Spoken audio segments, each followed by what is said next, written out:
Hey everybody, welcome to EduMatch Tweet and Talk. This is our 41st episode, and we're going to be talking about preventing classroom disturbances. So follow along with us on Google Plus as well as on Twitter with the hashtag EduMatch. So looking forward to seeing the back channel there. Also, you can sign up to be the EduMatch featured person of the day, where we give you huge props on Twitter all day long just by going to our website at edumatch.education. And from there, there'll be a Google form that you can fill out, and we'll get all the information about you that we can tweet out and help to make these connections. So definitely cannot wait to see you all there. So tonight we are going to be talking about we're going to be talking about how to minimize disturbances in the classroom. So our moderator, Valerie, is having a couple of technical difficulties, but she's going to join us in progress. So definitely cannot wait for that. But I just wanted to introduce our wonderful panelists. So we have Tierraney and we also have Dan. So I guess if each of you can just please introduce yourselves. So I guess we'll start first with Tierraney. All right. Hello, everyone. My name is Tierraney Richardson. I am a blogger and YouTuber and a fourth grade math teacher in a Title I school in Houston, Texas. I also coach teachers on classroom management, both on my campus and virtually. So, for example, on Monday, April 11th, I am hosting a online free teacher masterclass called 3 Steps to Stress-Free Classroom Management. So that's just one example of how I coach teachers virtually and help them with their classroom management progress, and helping them just to use effective classroom management strategies to help them be even more effective teachers for their students. So you can sign up there at misstierraney.com, and you can also check out more teacher resources that I share there. All right, awesome, and welcome. This is your first time on an EduMatch Tweet and Talk, so we are very happy to have you here. Okay, and Dan, this is also your first time on an EduMatch Tweet and Talk, so welcome. If you could please introduce yourself to everyone who's watching. Absolutely. Hey, everybody. My name is Dan Kreiness. I am an instructional coach at a middle school level, probably soon to be middle school and high school, in Derby, Connecticut. I just came out of the classroom earlier this school year. And while I think I have lots of different hats that I wear in terms of what I coach teachers on, definitely classroom management and minimizing distractions is a big part of that. So I think this will be right up my alley. All right, fantastic. And we have our awesome moderator, Valerie, who is here with us. So Valerie, if you could please introduce yourself, and I'm also going to hand it over to you at this time. Awesome. Can you guys hear me pretty well? Awesome. Great. So I am Valerie Lewis, a disruptive Georgia educator, work with 10th and 11th grade language arts special needs students, and I am so excited to talk on this topic of classroom management. So when we think about classroom management, we're thinking, or at least I know I do, control, so that learning can happen.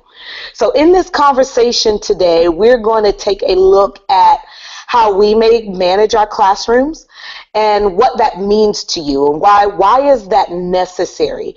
I think a lot of times as pre-service teachers take classes and courses, classroom management is one of those prerequisite courses that they need to take before going into the classroom.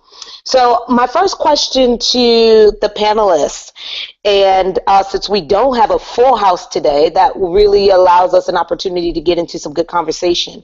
When you think of classroom management, how do you define that, or what comes to mind when you think of classroom management? And you could choose to define that or how you use it in your classroom. Open range. So we'll start with Tierraney. All right, so classroom management to me, if I'm thinking in my classroom, is just something that I use to help me have a organized and controlled learning environment that's safe for all of my students and provides them the opportunity to receive the, academic academics that I am giving to them. So, for example, if I'm trying to teach them area and perimeter, if I don't have strong classroom management, then there's no way that they're going to be able to effectively learn. So that's just what classroom management would be for me, and why it's important in my classroom. Excellent. Dan, how about you? How would you do that?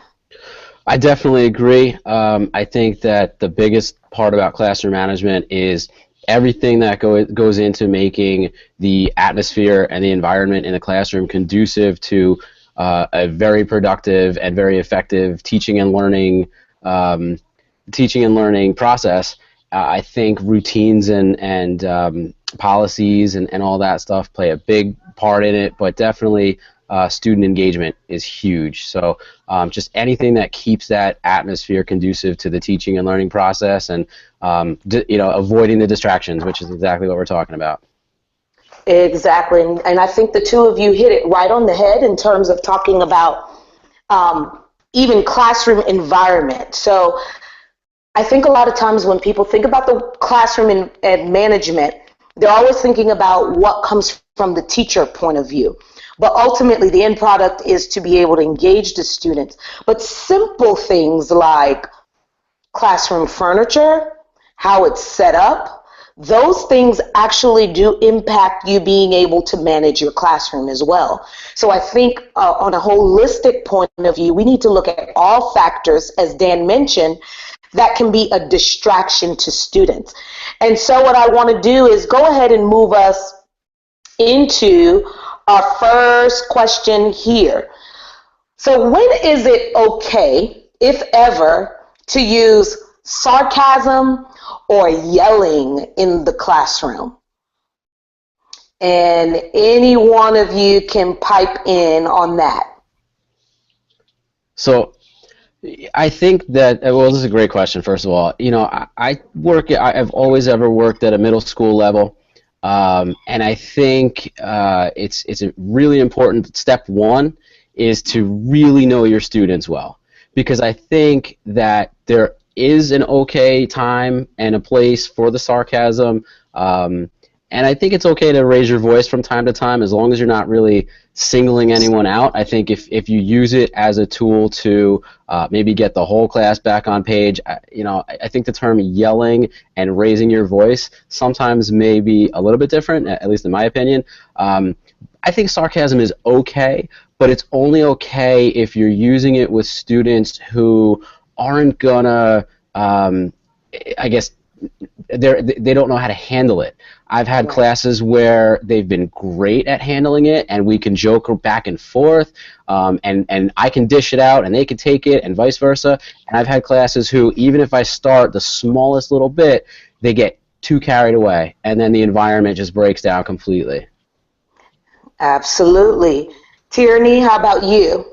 Yeah, to add on to what he's saying, personally, I'm not a big fan of sarcasm because it can be taken easily the wrong way and misunderstood, just as a normal person myself, not just being a teacher, but in general, that's how I feel about sarcasm. However, in my own personal life, I'm not offended by sarcasm when I know that person well and when the person knows me. So if you haven't built a relationship with me, then your sarcasm is not going to be well received by me, regardless of your intentions. So I consider it to be the same for me in my classroom and with my students. So the students that I have right now that I teach in 4th grade, they've had me for 2 years. I was with them last year in 3rd, and I moved up with them to 4th grade. So I've had them in 3rd and 4th, so they know me very well, and I know them very well. Therefore, sometimes we can joke, or I can be sarcastic with them. But again, the new students that I have that I didn't have previously, and if I haven't taken that time to build a relationship with them, then sarcasm can easily go wrong. So it's best, kind of like what Dan was saying, that you know your students to know, okay, this is going to be well received or it's not. So you really have to get to know your students and know who you are working with. Excellent. So the one thing that I hear both of you saying is that rapport is definitely at the top of the list.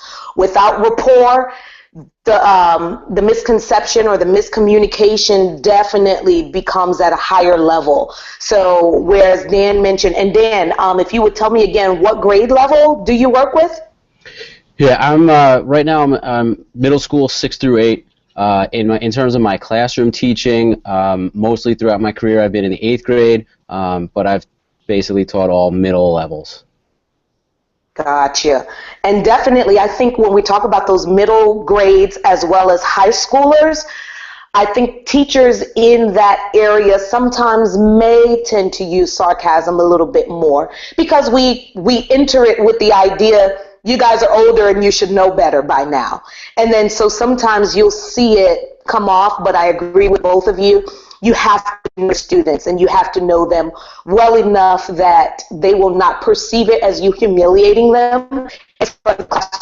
Definitely do not want to do that. I was looking at an article that posted, I believe just today, by Jennifer Gonzalez. And it kind of goes along the lines of one of my questions. So panelists, you probably see this question as question number 4, where she talks about not using yelling in the classroom and what yelling does. And so what are some of the things that we can do to avoid yelling? And so we'll come back to that in just a minute, but I want you guys to just kind of hold that question in your mind in terms of what we can do to better rectify situations that become disruptive in our classroom. Would you say that classroom management is a form of control, modern day dictatorship? Why or why not? So you have those teachers that are kind of like, sit down, be quiet, do as I say, don't talk when I'm talking, I'm the teacher, you're the student, just listen. So would you say that that is your concept and idea of classroom management today? Tierraney, we'll start with you. Yeah, I would think that for me, classroom management is control. In a way, it allows for me to have control of my environment, making it safe for all students and all of my learners. So at the same token, I believe there is a balance. So I wouldn't consider myself to be a dictator in my classroom, but I still have control. So there is balance. I call myself personally a no-nonsense nurturer. So I mean business in the classroom, but at the same token, my students know that I care about them because I provide opportunities for them to see me at recess, whether I'm dancing with them or, you know, doing a brain break with them in class. So it's a clear balance that you must have. Absolutely. Dan, how about you? Do you want to chime in on that? Yeah, no, I agree with what Tierraney said about that it's not really so much of a dictatorship. I'd like to think that so many educators nowadays are getting out of the mindset of the chalk and talk or stand and deliver, whatever you want to call it, and really allowing the students to be much more present in not only the delivery of the material, but also maybe even some of the planning and the creativity aspect of lesson planning and delivering the information. Is it control? Yeah, it is. But again, it's control. I'd like to think that it's control in the sense that you're getting that environment to be what it's supposed to be as the adult and the professional in the room, whereas the kids are not. And whether that be a seating chart or varying the groups a lot or posted rules, whatever it is, just really making sure that you're creating that productive learning environment. Awesome. Well, let me tell you this. For you guys being on here for the first time on our EduMatch Tweet and Talk, you are definitely not rookies at being seasoned teachers. So a couple of things that I heard here was student choice and student voice. And once you have student choice and student voice, the environment will be exactly what it needs to be, which is a learning environment where we now become simply facilitators, not necessarily dictators. And we're just watching and we're helping them to get to the learning points, and we're helping them to delve a little bit deeper into their curiosities and their wonders, because obviously the end goal for for us in terms of preparing future-ready students is that we want them to be critical thinkers, learners, problem solvers. And so in order to have an environment that fosters that, students have to be on task, and they have to be engaged, and they have to be passionate about what it is that they're doing. So in one word or words that come to mind, if we were to create a wordle that would be associated with classroom management, what word or words would you guys throw out there? I would say structured, as well as safe, organized. Good ones.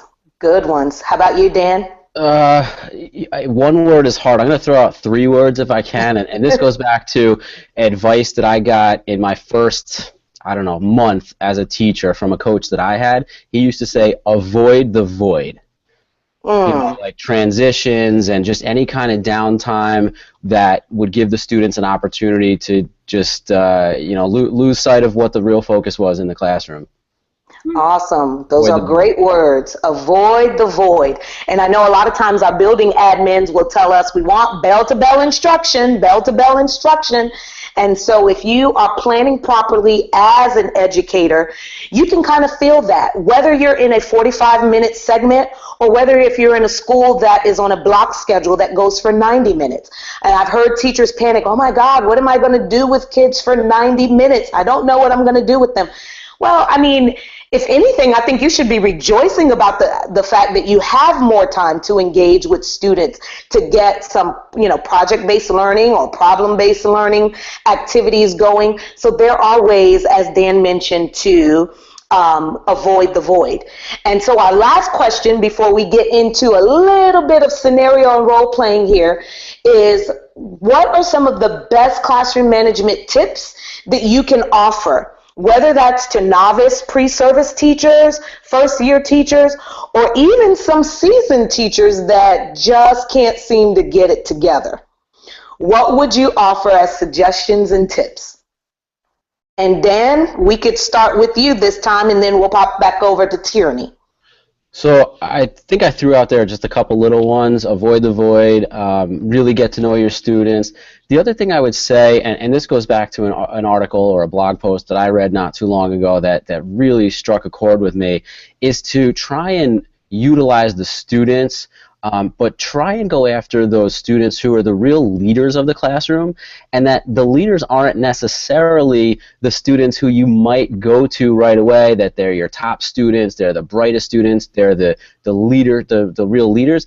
These are the kids who, think about it, you probably have 1 or 2 in every class, or you've had a few of them every year. They're the kids who, when they're absent, the entire dynamic of the classroom changes.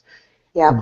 So that may mean they're like the worst behaved kids in the class, but those might be your strongest assets in terms of really building those relationships with them and having them get to be on your side to help you manage that control in the classroom.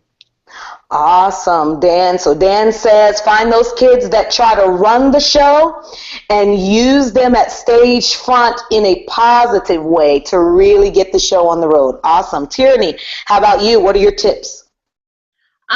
So I am a big fan of Teach Like a Champion. So I'm going to share with you just some of those strategies that I use. So for example, having clear and specific instructions, that's one tip that I would give. In my classroom every day, when I'm giving instructions, I like to start with when I say go, I include for them the movement, the verbal, and the participation in all of my instructions. So it's very clear. My students can't read my mind, so I have to be very clear on what the expectations are in my classroom. So clear and specific instructions would definitely be one tip.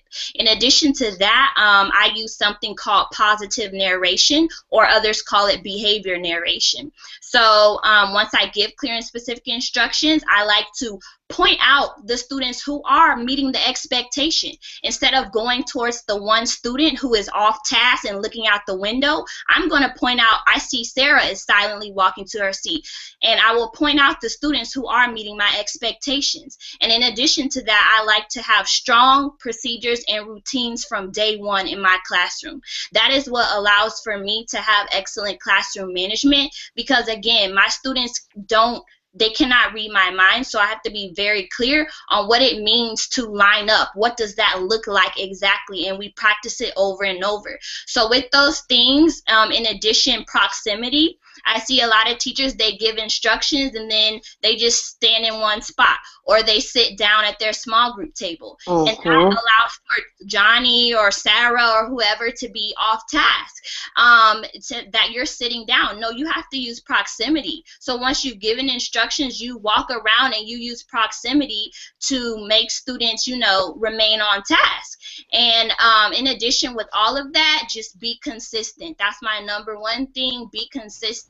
Don't change things from day to day, but stay consistent. So when you have your rules and your consequences and rewards, stay consistent with them. And also, if I could just add one more thing, I like that, stay consistent and be yourself. You know, I think that sometimes it's hard for teachers, especially when the kids are being a little difficult, to try and be something or someone that you're not. And I don't think it has to be that way. I think sometimes that's where the sarcasm or yelling comes in, but if that's out of character for you, not only can the students pick up on that, but it's probably going to backfire on you, if anything. Absolutely, and that's a good point that you brought up, Dan, which segues me into that article that I referenced, or that blog post that Jennifer Gonzalez published today on her cultofpedagogy.com. And so some of the things that she mentioned with the yelling is that when you do yell and you lose character, one thing that you're not doing is you're not showing the proper modeling that you would like. So we're raising these students to be citizens of a society, and if we can't even control our own anger or our thoughts through our actions, then they kind of pick up on those things. And it also tells them that when we're yelling, that's the only time that they'll pay attention to us, because our voice levels have elevated. So when we are using our normal voice, they'll take it that, oh, what we're saying is not important, and they'll kind of tune us out or drown us out. And if you're at the high school level like I am, those kids are constantly on their cell phones, and you're competing with the technology in the palm of their hands, or you're competing with the gossip that's going on. So we see all of those things develop. And so it's definitely important, as you guys mentioned, be consistent. It's okay to smile on day one. It's okay to be a nurturer, but make sure you are firm. When kids know that your expectations for them are high, the rigor in the classroom is one that doesn't allow them to have that void time, then you will find that kids will comply for you. I know in my particular classroom, kids will say it. Ooh, Miss Lewis, she don't play, but she knows she can teach her butt off. And I'll hear them say it, and they'll do what I want them to do, but I'll also hear them in the same breath say what they can do in another teacher's classroom. And I constantly remind them, don't think that those things that you get away with in other people's classroom, you can bring that up in here. And so they know that it's a culture of learning. I want what's best for them. There is no off-task behavior, and there's no, I don't know, I want to lay my head down, I want to go to sleep, because they know as soon as that head hits the desk, you're the person I'm going to call on to give me all the information. So now they realize, okay, I better just get my work done, because she is not having it. So we're going to do a quick little role playing, and Sarah, I don't know what we're looking like on our time here. Oh, we're good. We're good. Okay. So we've got one scenario, and I think Sarah, in this scenario, are you going to play the student? No, I think that Dan wants to play the student in this one. Okay, so Dan is going to be the student in this scenario. Dan, do you need me to refresh your memory on what that is, or you got it? I'm pretty sure I just need to be distracting, all right? Okay, that's it. That's it. And so for this scenario, you guys tuning in, watching us, I am going to play the teacher, trying to get through a lesson, and Dan is going to be my student. I want you guys to observe and tell us what you see that's right, what you see that's wrong, what would you do? And Tierraney will kind of be the voice of the people, and if Sarah wants to pipe in on as well, that she can. All right, so boys and girls, thank you so much. Oh, I am so excited about this lesson. How many of you guys are excited? No one's excited? Oh, well, I see a few of you guys. Oh, Miss. Dan. Yes, Dan. Miss, did you see that game last night? I'm not exactly sure what game you're referencing, Dan, but however, I'm excited about this lesson. We're talking about plants, and in my backyard, I have several plants. I'm not a green thumb, Dan, but have you ever planted any plants? Planting's boring. Plants are boring. Plants are the source of oxygen and energy and life. How could you say plants are boring? Have you ever swung from a tree before? No, but I swing a baseball bat, so I guess I like the grass that grows on the field. Oh, Dan. And I'm going to pause there. So, ladies and gentlemen, in this scenario, what did you notice? What might have gone right and what might have gone wrong, and maybe what would you have done? So are you wanting me to share now? Oh, yes. Sorry, Tierraney. I didn't know if you were trying to get, responses from some people on Twitter who were watching or anything. So I just want to say that I noticed that the teacher sort of engaged with the student when they were trying to get off task and talk about the baseball game and things like that. So in that situation, when you have a student who's trying to do that, making sure that you are engaging with them as far as continuing to encourage them to stay off task. You want to redirect and get back on task and focus. So that's one thing that I saw. Yep. And how could that have gone wrong? And Dan, if you want to pipe in as well, or Sarah, if you see questions in the feed or people that are chiming in, how could that have gone wrong? So I think that I might have given you a little bit of a gift. You're welcome. No, just kidding. But when I said like the part about baseball, I think for a teacher it'd be easy to be like, "Are you kidding me right now? You're talking about baseball. You're asking me about the game. We want to talk about plants." But I think what you got at or started to get at was to try and make that relevant still to that student who seems not interested in plants, but at least mention like, okay, they play a sport outside. Maybe I can bring that content in and meet somewhere in the middle, compromise on here's the content, here's your interest, and here's how they collide and meet in the middle. That is a good point, Dan, because I know a lot of times my son played baseball, and if it wasn't for that soft turf out there to cushion the fall, despite the grass stains that get in the pants, but you are right, finding a way to make that connection so that the students still kind of get something out of it, but the rest of the class is still engaging on topic. Very good. And our last scenario for the night that we will do, and Sarah, are you jumping in on this one? All right, I'm ready. Getting the acting chops ready. So, Sarah, are you going to do the role of the student in this one? Sure. Student is fine. I'm just going to review what it is. All right, cool. I will be the student. All right, so Sarah's going to be the student, and then once again, I will be the teacher. All right, you guys, we are getting ready to go over Dante's Inferno. So we want to do a quick review before we get into... Jump in. Excuse me. Sarah? Huh? Sarah? Yeah? Unless you are listening to Dante's Inferno in those headphones, I suggest that you take them off your head and get involved. Excuse me. Or you may end up in the level of hell. I'm not dealing with this. I'm about to call my mom. Yes, you will deal with this. The fact that you walked into this classroom means that you are going to be involved. Well, you know what? You know what, Sarah? I'm calling my mom right now. Matter of fact, call your mom and tell her to pick you up. I am removing you from this classroom because you will not disrupt this learning environment. All right, bye. We will see you later. In fact, I've got a detention and a referral on the way for you. Man, all right, whatever, Miss Lewis. Mm-hmm. So now, Dan and Tierraney, tell me what you observed. If anything went right, what was it? What did you see that went wrong, and how should we have turned that thing around? I gotta be honest. Unfortunately, that looks a lot too, way too familiar. It was like haunting. Anyway, I think obviously the situation escalated very quickly. I think maybe step one could have been I'm assuming there's a policy somewhere that says you can't be on a cell phone, you can't use a cell phone from class. Or I think maybe just going back over like, hey, this is not acceptable classroom behavior, but I think obviously not getting to that level of frustration where the yelling and the real confrontation with the teacher and the student set in.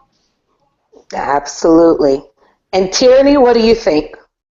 So I guess if I would have saw a situation happening like this on my campus, I would guess that the teacher never set up her expectations in the beginning of the year with her students, because if she did that, then they would know, okay, cell phones aren't allowed or this isn't allowed. They would know the expectation.